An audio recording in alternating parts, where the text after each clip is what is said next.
welcome. Thank you for being here. Thank you for choosing to spend your time and attention in this way. Today I'm going to be talking about mind control. And not only mind control for yourself. Just going to offer just some tips, some things that I found really work well for me. It is a personal exploration. It's your mind. This is my mind, and so we have different influences. So everybody's path is different. These are some tips I think that are things that I've discovered that work, that are very effective, especially for, I would say, if you're someone who struggles to meditate, if you're someone who believes you're in situations where, I work in this place, where I couldn't possibly, adjust my thoughts or my mind control because it's so, the environment is, forcing my mind into this other direction.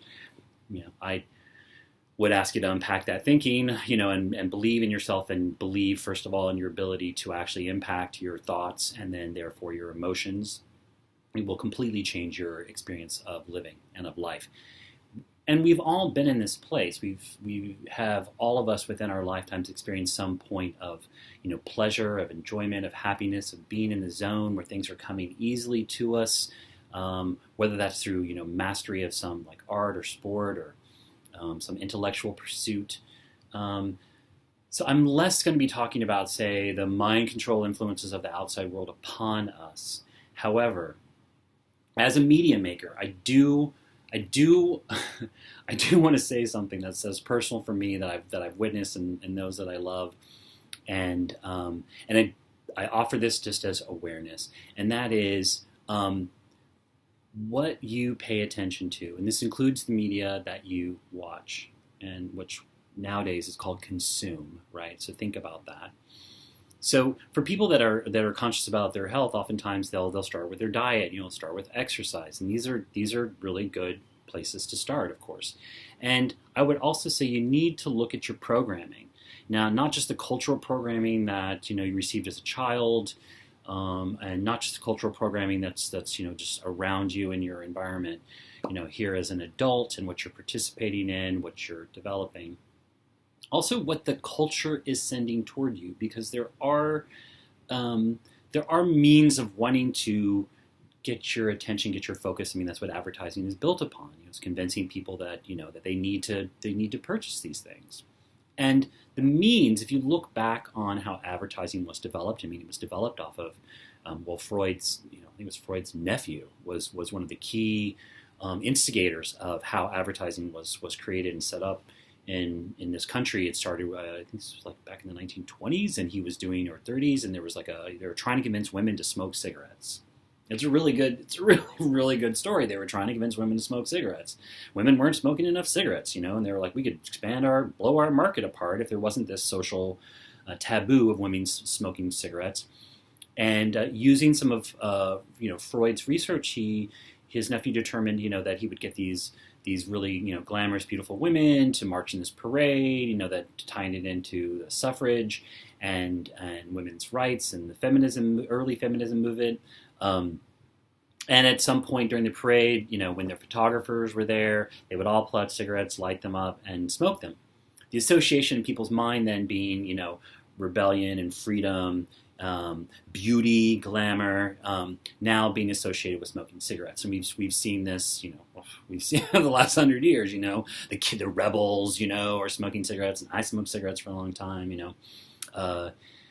so I get it, I get the psychology behind it, but that's just something to be aware of, and it was something that as a media maker I was very aware of. So when I actually went and started studying media, I decided, well, if we can convince people to do things that's not in their best interest, I'm sure we can use media to help people realize their potential, to help people be happier, healthier, experience greater well-being. Yeah, media has that potential too. So I would say, if you are really looking at taking care of yourself, and you're really looking at evolving consciously as a human being, and really connecting with your divinity, your divine self, and being more in touch with that direction, that guidance of your divine self, seeing the world, seeing yourself through divine eyes, then I would say it consider what you're actually putting into your system. It's called programming for a reason, and that's because it's programming. So you're getting messages, and this is something, as a film scholar, we look at representation a lot. We look at representation of women. We look at representation of queer people, people of color. I mean, how these things have changed and morphed, and what things are actually maybe very rarely reflecting the real world, and really kind of more reflecting the bias of the industry and the people involved in the project of the world that they would like to see. Or the world that just, people just feel like, oh, they're kind of trapped in, and they don't have any ability to make change. We know this isn't. We know that's a falsity because, just even within queer studies in the last 100 years, we've become highly visible. Not only within the media forms, the incredible evolution that's happened. You can pick up a really great book if you're curious about, the evolution of the invisible, queers. Within cinema, and you can pick up. I'm reading it right now. There's also a documentary made on the book. It's called The Celluloid Closet. Brilliant. These same kind of concepts can be applied. The same kind of scholarly approach if you want to look at making the invisible visible. So right now, that's a lot of what's happening. I believe is through this spiritual contact and spiritual awakening. That's happening right now on the planet is that there are a lot of people, not just me, that have been having these invisible experiences with intelligence, with unified collective consciousness, unified consciousness, different nature, So, but we haven't been talking about them. Because if you start to talk about them, and trust me, I've been there. There was a point where I had some big experiences, and my family didn't know what to do. They didn't have necessarily a framework for what was going on, and they were very concerned for my well-being.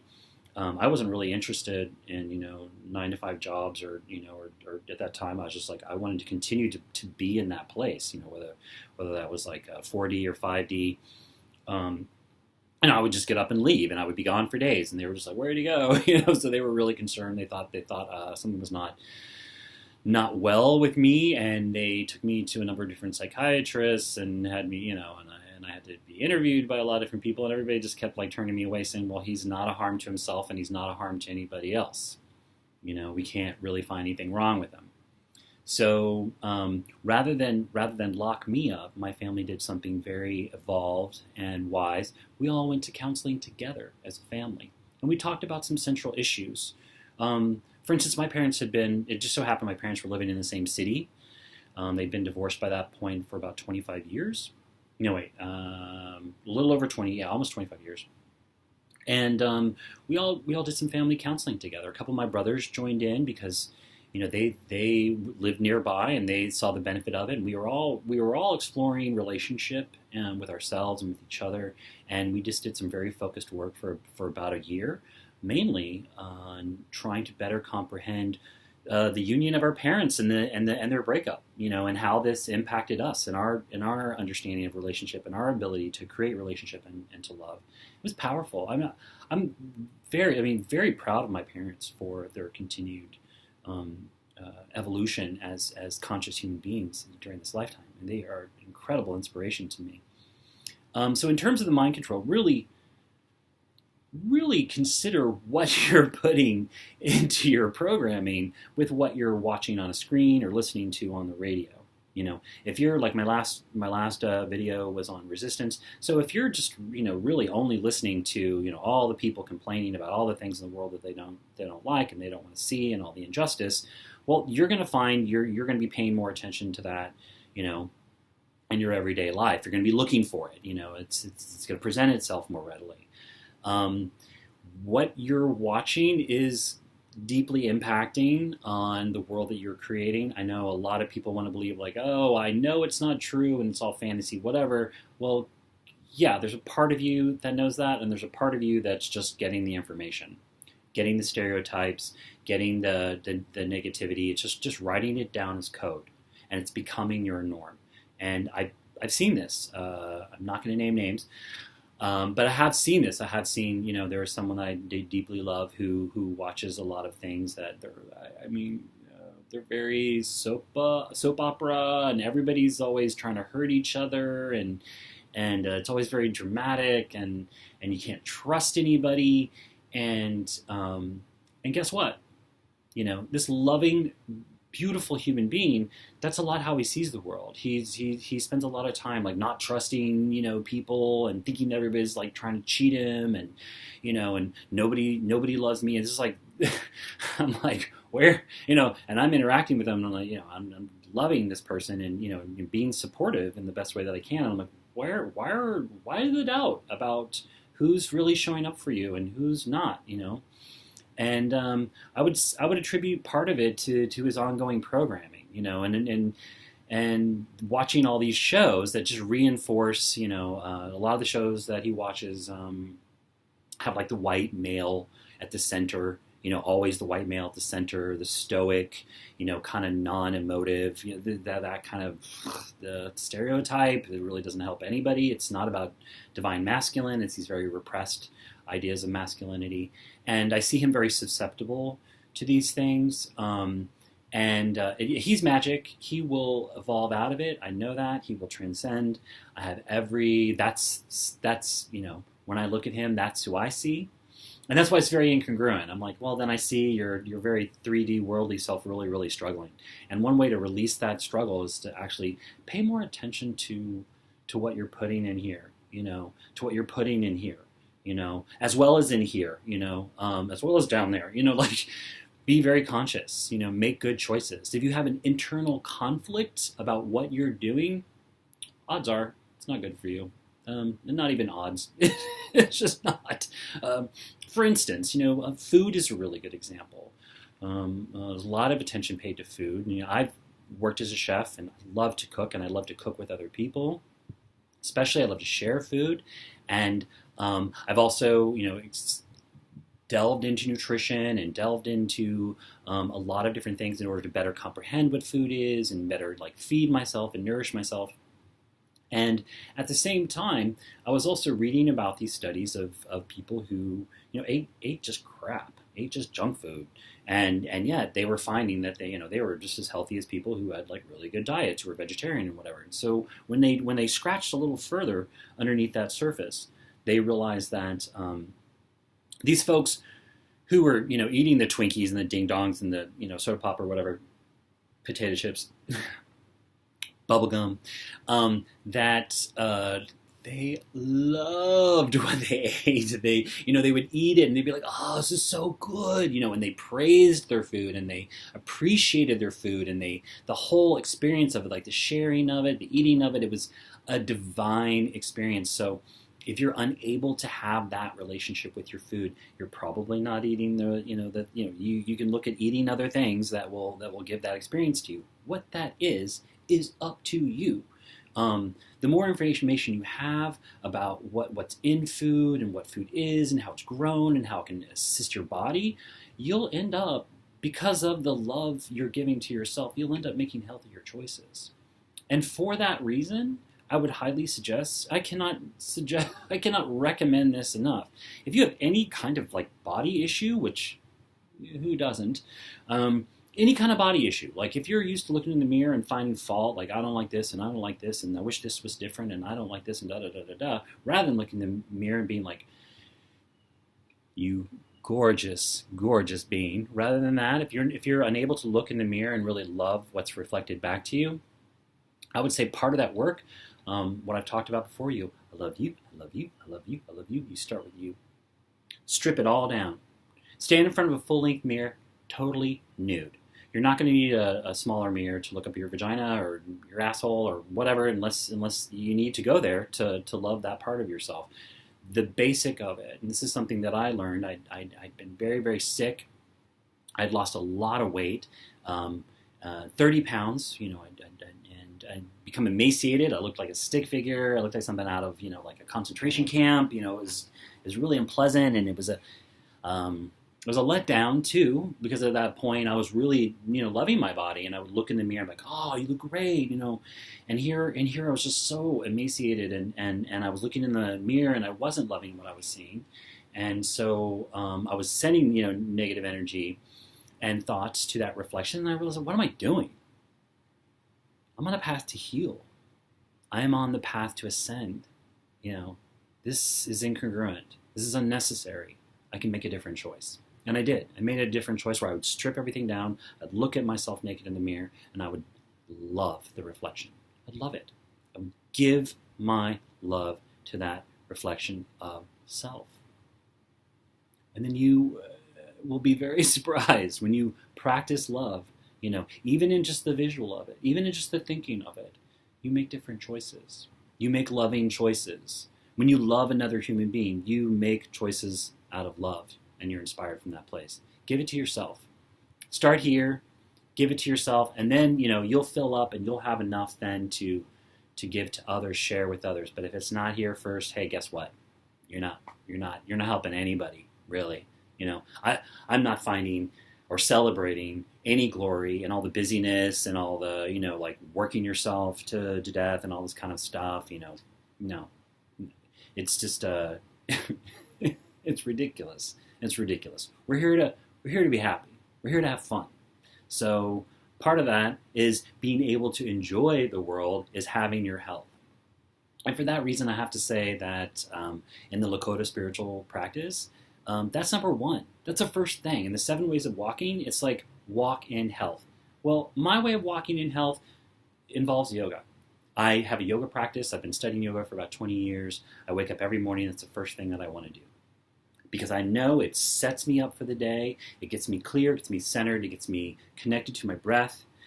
Helps me clear my mind, and I go out in the world in a smoother way than when I wake up, I'm running late, I'm rushing out the door. Now, I give myself an hour, and I will in the future give some tips on how to develop your own self-practice when it comes to yoga. There are some tips for that. Today we're talking about mind control. So part of it is really of just the love, of really loving yourself, the reflection of self, and really starting to love other people, really pursuing the love of other people. And not for them to love you back, but for you to love forward, for you to extend love no matter what, for you to extend love for no reason other than it feels really, really good. So as an empath, when I was, for so many years, I would really, really avoid crowds. And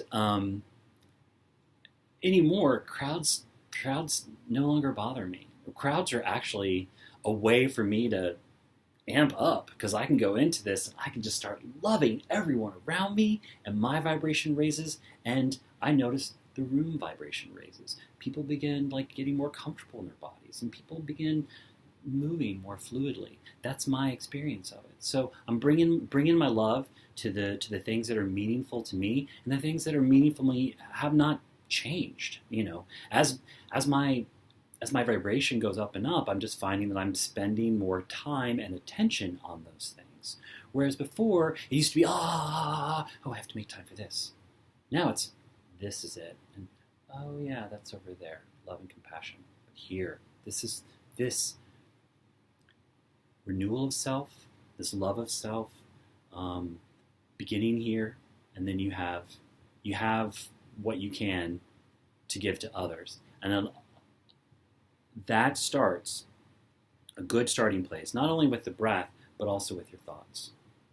What are you thinking? Pay attention. Listen to the thoughts.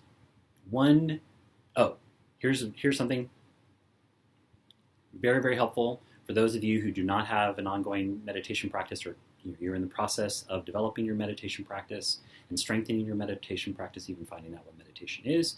Here is a tool, a modern day technological tool, super, super shot. I can't even tell you. It's so incredibly helpful. Binaural beats. It's spelled Binaural. Binaural. What it is these are sounds.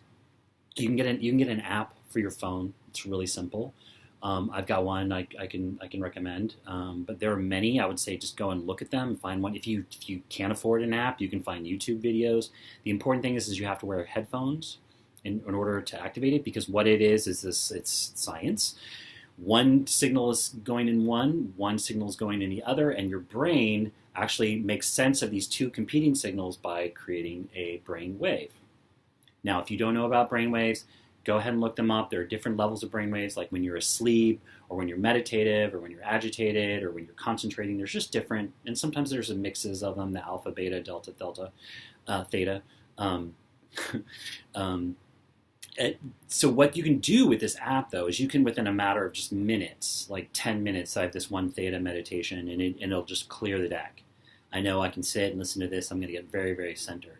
And I love this one app that I use because they'll give little special names for some of the combinations. One might be espresso shot. Like if you need a little energy boost, you can listen to this. Some of them you can listen to longer term, like I have binaural beats for concentration. So as I'm doing a lot of writing and research, and if maybe there's a few things in the atmosphere that might be distracting me, say I'm working at a coffee shop, I might just put them on and it'll help me stay focused. Great thing about this too is you don't have to turn it up very loud. You can keep it down really low. It actually works better when it's low. And what I found for me, I started using binaural beats very effectively, and it helped to shift everything tremendously, is when I was living in New York City. When I got there after living on the West Coast, the sense of space, you're kind of crammed into all these public transit, and situations, and even walking down the street, it's very, very crowded. And I started finding my thoughts were becoming very agitated and very negative toward other people, get out of my way and all this sort of stuff. So, and it was very upsetting to me to watch my thoughts go down this trail, and sometimes I pull them back and they go back down, and I'm not doing the I love you thing yet. So I was like, I have to figure out a way, because just even the commute, like I might be all centered after my yoga practice, but then I get on a subway to get to work or school, and by the end of it, I'm just like, and I'm like, I need to do this. So I found a binaural beat setting that I could listen to on my headphones. It satisfied a couple of different needs that I had. One, which is to hear my environment. I don't want to shut my environment out. I want to be a part of it. I don't want to cloud out everything with music. And a lot of times music, if I have an emotional memory attached to it, I can be very emotional when I listen to music, and I just really wanted things that were very neutral, where I was deciding what it was I was going to feel. So the nice thing about binaural beats is exactly that. I've used it, like I had to give a presentation, I put on a setting to give me a little boost of confidence, for 10 minutes before, I listen to that, I walk in to give my presentation. It can help you shift moods and your thinking very, very quickly. Combine that with your meditation practice, and wow. Like if you learn how to properly breathe and learn how to stand in alignment, maybe you're studying yoga, maybe you're studying, Pilates or something like that, you're trying to work with your core, you start to really understand how your body is supposed to, best be in alignment to function. You want to add binaural beats to some of these things, and yeah, blast off, okay? So that's all I'm going to share for today on the topic of mind control. Get your mind under control, while realizing that you have no control, ultimately, other than your own emotional response and your own thoughts. The rest of the world, it'll take care of itself. Get right in here and know that you already are, and you're just returning to the place of quiet, stillness, and connectedness. Namaste.